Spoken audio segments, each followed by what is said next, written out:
ভারতের কেরালা অঙ্গরাজ্যের উপাসনা college of nursing ছাত্রীদের জন্য নতুন নিয়ম জারি করেছে কলেজ অধ্যক্ষ। হোস্টেল কক্ষে ছাত্রীদের পোশাক পরিবর্তনের ওপর বিধিনিষেধ আরোপ করেছেন তিনি। টাইমস অব ইন্ডিয়ার এক প্রতিবেদনে এ তথ্য জানা গেছে। আবাসিক ওই কলেজের অধ্যক্ষের জারি করা নির্দেশনায় বলা হয়েছে, এখন থেকে পোশাক পরিবর্তন করার সময় রুমের দরজা বন্ধ করতে পারবে না হোস্টেলের ছাত্রীরা।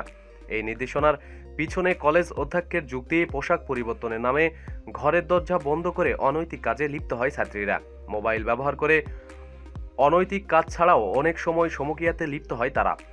ছাত্রীদের এই অনৈতিক কাজ ঠেকাতেই নির্দেশনা জারি করা হয়েছে বলে জানান অধ্যক্ষ।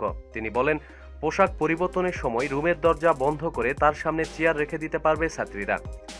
এর আগেও কেরলার কল্লাম জেলার ওই অধ্যক্ষ ছাত্রীদের বিরুদ্ধে পণ দেখার অভিযোগ এনে লাইব্রেরিতে ইন্টারনেট সংযোগ বন্ধ করে দিয়েছিলেন।